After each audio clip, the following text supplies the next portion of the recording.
Hello drama lovers, welcome back to my YouTube channel RJ Yogesh. So guys, आज के इस video में मैं एक Chinese comedy romance drama hello my girl के एपिसोड 1 को एक्सप्लेन करूंगा। इस सीरीज़ में टोटल 24 एपिसोड है और अगर आप मेरे चैनल पे नए हैं तो चैनल को सब्सक्राइब कीजिएगा। वीडियो पसंद आए तो लाइक कमेंट और शेयर करके मुझे सपोर्ट कीजिएगा। और हाँ गाइस, आप इस सीरीज़ को वीकी पे जाकर देख सकते हैं। तो चलिए वीडियो को स्टार्ट करते हैं। एपिसोड के स्टार्ट में हमें हमारे मेल लीड यांग को दिखाया जाता है जो कि सो रहा होता है। अब हमें हमारे इस ड्रामे की फीमेल लीड डाउ को भी दिखाया जाता है जो कि वो भी सो रही होती है। अब हमें दिखाया जाता है दोनों ही अपने अपने घर में सोकर उठते हैं और अपने अपने काम के लिए रेडी होने लगते हैं।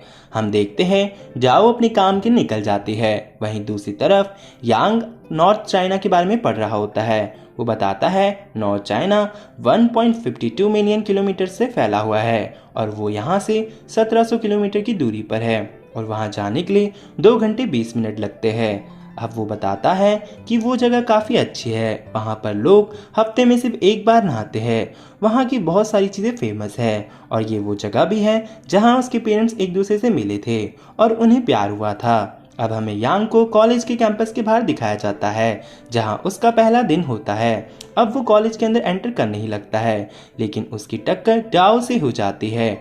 अब हम देखते हैं डाओ से माफ़ी मांगकर आगे निकल जाती है।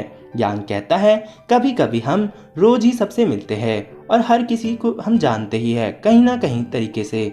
कभी कभी ऐसा भी हो सकता है कि वो हमारे दोस्त बनेंगे और या तो फिर हमें किसी से प्यार हो जाएगा या फिर हम उसके बॉयफ्रेंड बनेंगे या वो हमारी गर्लफ्रेंड बनेगी। ये कहकर वो कॉलेज के अंदर चला जाता है। कॉलेज के अंदर आते ही यांग फॉर्म काउंटर को ढूंढता है और वो देखता है कि काउंटर पे काफ़ी भीड़ है। दूसरी तरफ हम डाउ को देखते हैं जो सभी न्यू कमर्स को अपना सामान बेचने में लगी होती है लेकिन कोई भी उसका सामान नहीं खरीदता। साथ ही हमें दिखाया जाता है यांग लाइन में काफ़ी देर तक खड़ा रहता है लेकिन कोई ना कोई बीच में से आकर उसके जूते गंदे करता रहता है। इस चीज़ से परेशान होकर यांग लाइन से बाहर आ जाता है और अपने शूज़ साफ करने ही लगता है। हम साथ ही देखते हैं डाउ उस पर नज़र रखती है। अब हम देखते हैं कि यांग अपने शूज साफ ही कर रहा होता है कि कोई उसके बैग को धक्का मार देता है और उसका बैग आगे जाने लगता है। ये देखकर यांग घबराने लगता है लेकिन इतने में डाउ उसका बैग पकड़ लेती है। हम देखते हैं यांग उसे पहली बार देखता है और ऐसा देखने में लगता है कि उसे पहली नज़र में उससे प्यार हो गया है। अब डाउ उसकी हेल्प करती है और कहती है तुम्हारा नाम क्या है और उसके बारे में सब कुछ पूछती है और तुम क्या करने वाले हो यहाँ पर वो सब बता देता है।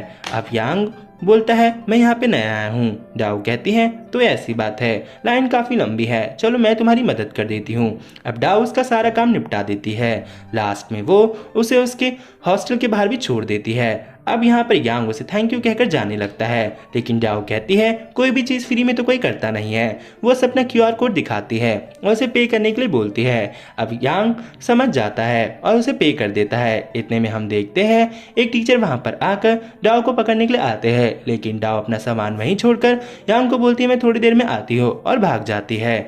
हम देखते हैं टीचर यांग के पास आते हैं। वो उसे कहते हैं क्या तुमने डाउ ने तुमसे भी पैसे लिए, लेकिन यांग मना कर देता है।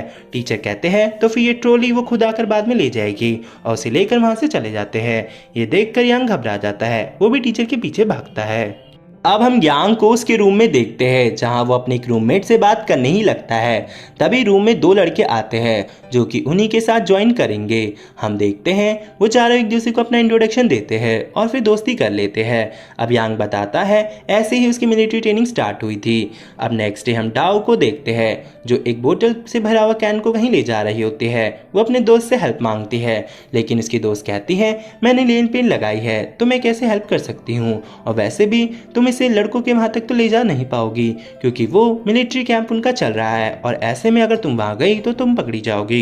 यहाँ पर डाउ कहती है लेकिन उसका सारा सामान तो हॉस्टल में ही रह गया। दूसरी तरफ हम यांग को देखते हैं जो कि नहाने के लिए गया होता है। अब वो नहाने लगता ही है कि एक लड़का आकर उसे कहता है और बड़े ही प्यारी निगाहों से बोलता रहता है कि क्या मैं तुम्हारी पीठ को रगड़ दूं। अब इस चीज़ से यांग घबरा जाता है तो वो जल्दी से अपने रूम में चला जाता है।